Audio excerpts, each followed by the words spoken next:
j'espère que vous allez bien les amis pour l'épisode 11. Et comme d'habitude, abonnez-vous, likez, commentez, pouce bleu, faites-moi péter la chaîne. Comme d'habitude, je vais résumer les quelques épisodes précédents. Vous êtes prêts? C'est parti, let's go. Donc ça fait un peu plus d'un an que nous sommes à Miami. On a mis une croix sur nos investisseurs parce que ça a été un enfer pendant un an et on a presque tout perdu avec eux. Grâce à The Legend, Monsieur Laurent Dufour, le coiffeur des stars, nous a trouvé une porte de sortie à Palm Beach, l'île des milliardaires, avec Monsieur Woody Micheleb et Amy. On est en plein réunion au salon. Il y a mon nom sur un tableau et je vais à la Fashion Week de Miami travailler pour une designer qui s'appelle Chantal Lacaillot. Et cette Chantal Lacaillot, elle travaille pour, je vous le donne dans le mille, Monsieur Zorro. Antonio Banderas. Ah bah là. Ah, il m'a dit ça, j'ai cru que mon cœur allait tomber. Ah bah ouais, peut-être pour la nouvelle génération, ça leur parle pas. Moi, l'ancienne, Une nuit en enfer, Zorro, Antonio Banderas. Là, trop content. Je sors de la réunion, je sors dehors, j'appelle. Ah bah, j'appelle qui? Monsieur Laurent Dufour. Oh Laurent. Il dit quoi? Qu'est-ce qui t'arrive? Je dis Laurent, je vais travailler pour Antonio Banderas. Et il me dit, ouais, et alors? Je dis, Antonio Banderas. C'est comme si lui, je lui disais que j'allais travailler pour le boucher du coin, quoi. Il me dit, ouais, et je lui dis, t'as pas quelques conseils à me donner? Comment je vais? Il me dit, tu te mets à son niveau. Je lui dis, quoi? Il me dit, tu te mets à son niveau. Ouais.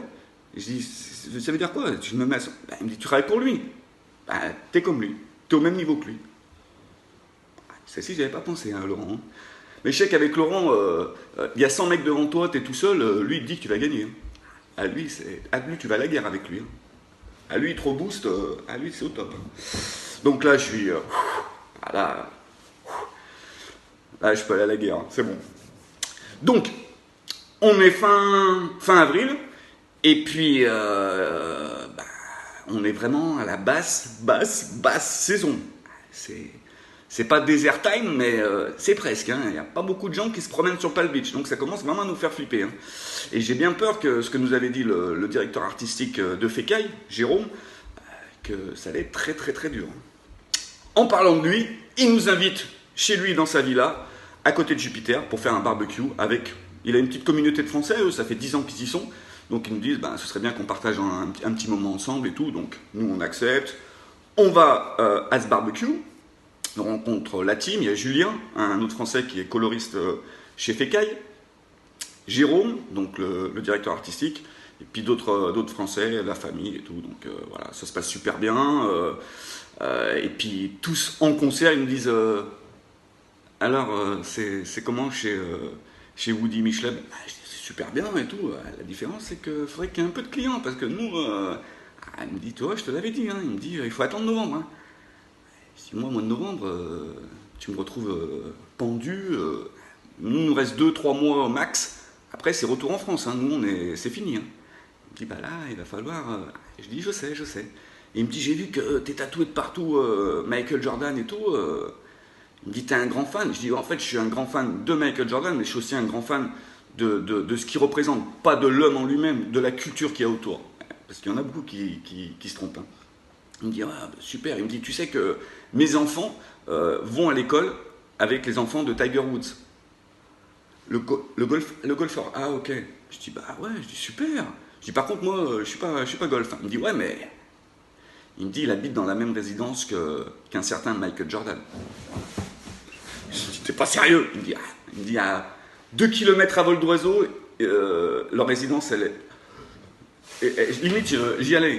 Il me dit, non, mais attends. Il me dit, après le repas, si tu veux, on ira. J'irai te faire voir et tout. Oh, dépêchez-vous de manger, là. Dépêchez-vous de manger. Mais même à pied, j'y allais. Attends. Donc, on finit de manger. Tout se passe super bien. Super soirée barbecue. Et puis, on arrive devant. C'est mon pèlerinage, là. J'étais au loin. Ah bah ouais, j'étais pas dans sa maison, mais non, c'est tout clôturé, c'est un château fort son truc. Donc même au loin, je voyais sa maison, j'étais là, je me disais, Michael, t'es là, Michael, je suis à ça. Oh là, ça a été... Ouais, voilà. Chacun son truc après, il n'y a pas de discussion là-dessus, chacun son truc. Mais bon, j'étais... voilà. le cierge. Non, je plaisante, mais c'était un bon moment. Et puis, on rentre, et puis avec Sandrine, on commence à se dire, t'as entendu leur discussion et tout, ça va être très compliqué, Sandrine. Elle me dit, ouais, je sais. Elle me dit, ouais, mais il va falloir qu'on trouve quelque chose. Il va falloir qu'on trouve quelque chose, parce que là, novembre, ça va être. Et j'espère qu'on va un petit peu travailler pour essayer un peu d'éponger ce qu'on. Ouais, ça va être compliqué. Je dis, et heureusement que la Fashion Week de Miami arrivait, ça me donne un petit rayon de soleil. Non, voilà, parce que ça commençait à devenir compliqué. Donc la Fashion Week de Miami arrive.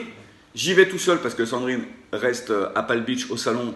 Il faut qu'il y en ait un des deux qui travaille, qui ramène un peu d'argent, hein, parce que je ne sais pas si en France c'est pareil, mais les Fashion Week aux États-Unis, que ce soit celle de Miami, celle de New York ou celle de Los Angeles, vous n'êtes pas rémunéré, c'est juste pour votre image. Je prends quand même. J'ai plus rien, mais je prends quand même. Et puis, mais par contre, là je vais faire une petite parenthèse parce qu'il y en a beaucoup qui m'ont posé la question. Je ferai un hors-série spécial Fashion Week. Je détaillerai la Fashion Week de Miami, de New York et de Los Angeles. On fera un débrief de tout ça et vous verrez, ça va être le top. Je ferme la parenthèse. Donc, Miami. Donc, la Fashion Week de Miami, elle est au centre, au plein centre. Ils ont carrément fait un village avec des chapiteaux, des voitures à l'intérieur. Ah, c'était fou. Au bord de la mer. Mais c'était fou. On peut dire ce qu'on veut des Américains, mais au niveau show, ils sont hors norme, hors catégorie. Donc j'arrive dans la loge de Chantal Lacaillot, notre première rencontre. Petite bout de femme, énergie à fond, elle pète le feu elle. Ah ouais, j'adore, moi j'adore, je suis un fan. Et elle me dit, bah voilà, ma collection, ça va être, on va travailler sur Toy Story, le cartoon. Je dis génial, j'ai jamais travaillé sur un projet comme ça va être super. Donc voilà, elle me fait voir les photos, on commence à voir ce qu'on peut faire ensemble et tout, au niveau des coiffures. Et puis elle me dit, Jean-Christophe, les top modèles arrivent dans 1 heure à peu près, est-ce que tu aurais le temps de faire un petit rafraîchissement, une petite coupe à un ami à moi? Je dis, avec plaisir, avec plaisir. Je me retourne, et là, qui est derrière moi? Monsieur Antonio Banderas. Bonjour, bonjour. Il me dit, oh, calme. Je dis, ouais, mais Antonio Banderas, Zorro. J'étais en face de Zorro. Et il me dit, tu peux me faire un petit rafraîchissement vite fait et tout. Je dis, bah, avec plaisir, asseyez-vous et tout. Hop, je l'assois, je lui mets le truc, je commence à lui couper les cheveux, et puis là, là c'est le plan total. Là, on commence à discuter football, Barcelone, Real de Madrid. On parle de bouffe parce qu'il a vu que j'étais français, il a su que j'étais français, donc bouffe. C'est un grand amateur de vin, donc vinasse. Là. Lui, la France, il la connaissait, hein, mais lui, j'en ai mis plein les yeux. Moi, je suis un très bon représentant de la France, attention. Oh là là là là. Donc, on a vraiment eu un superbe échange. Et puis, il me dit, tu travailles les 3 jours avec Chantal? Je lui dis, je travaille aujourd'hui pour ces deux shows. Demain, je pense que je vais faire un petit mini reportage avec caméra, voir les backstage et tout. Et puis, le dernier jour, repos. Il me dit, moi tu sais que je travaille avec plusieurs designers. Je dis non, je savais pas. Il me dit, je travaille avec Chantal. Et puis j'ai un ami à moi qui s'appelle Custo Barcelona, qui a sa marque, qui est un designer espagnol. Et il m'a dit, maintenant comme tu fais partie de la team, je fais partie de la team. Il me dit, ouais. Il me dit, j'aimerais bien que tu travailles pour lui. C'est lui qui fait le dernier défilé. Oh, c'est pas une histoire de fou. Je suis là, je suis en train de creuser une tombe. Je coiffe Antonio Banderas et il me propose de travailler pour un de ses designers. Il n'y a qu'aux États-Unis que tu vois ça, Théo. C'est un truc de fou. Bon, donc je finis de le coiffer, ça se passe super bien. Chantal Lacaillot, on fait le défilé ensemble. Le parrain, c'est Nick Cannon, le rappeur, le célèbre rappeur. Bon, pour l'ancienne génération, vous connaissez. Maintenant, c'est un businessman, il a une émission télé, radio, des sapes, voilà, il est dans le business. Donc, le défilé de Chantal, Toy Story, se passe à merveille. Le lendemain, caméra au point, je filme. Là, c'est mini-reportage, les top modèles, je vais de partout. Mais ça a été un kiff énorme de se retrouver là-dedans et de filmer surtout cette atmosphère, ce microcosmos qui est la Fashion Week. Et j'ai vraiment aimé. Et le dernier jour, il y a Antonio Banderas qui me présente à Custo. Et là, on reparle football. Et là, c'est Barcelone-Real de Madrid, version 10 000. Là. Ah là, ils se tamponnent les mecs. Hein. Là, ça rigole pas. Je vous dirai pas qui était pour qui, mais je peux vous dire c'était folklorique. Hein. Donc pareil, après on discute bien sûr au niveau des designs, au niveau des coiffures, au niveau du style qu'il veut amener et tout ça. Tout se passe super bien. Le défilé se termine. Et puis à la fin de ce show, il y a Chantal et Custo qui me disent ce soir tu finis la soirée avec nous. Il y a le concert de Gloria Estefan, Miami Sound Machine pour ceux qui connaissent. Et puis je dis ah bon mais je savais pas. Bah oui parce que vous en souvenez, à New York c'était des soirées privées sur des rooftops. Miami c'est un concert privé. Donc j'accepte le concert de Gloria Estefan. Donc on va dans les loges.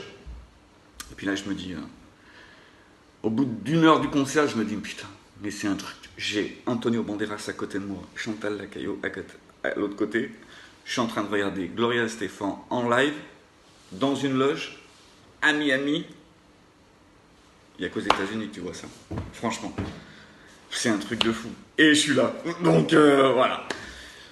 Je finis pas le concert. Hein. Au bout d'une heure, une heure et quart, je pars, je les laisse dans leur. Voilà, moi je rentre. Il y a Sandrine qui m'attend. Je lui envoie des petits textos sur la route. Elle me dit non mais je t'attends, je te prépare un café, comme ça tu m'expliqueras et tout. Bah ouais, elle n'était pas présente, mais pour moi c'est comme si elle y était. Hein. On est fusionnels. Donc, Et puis j'arrive chez moi, donc je bois mon café. Moi je suis toujours avec mes lus, hein. Ah ouais, je suis toujours à la méthode française, hein. Mes petits BN et tout. Et puis c'est à peu près 5-10 minutes après que je sois arrivé, le téléphone il sonne. Et je dis à Sandrine, non, moi je réponds pas, c'est 3h, presque 3h du mat, ça va pas ou quoi? Elle me dit, si, mais ouais, je réponds. Je dis, vas-y, réponds. Elle répond et elle me dit, Jean-Christophe.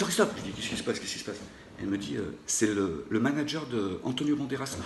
Je dis, putain, j'ai peut-être fait un trou, j'ai fait quelque chose, il y a un problème. Je lui dis, allô?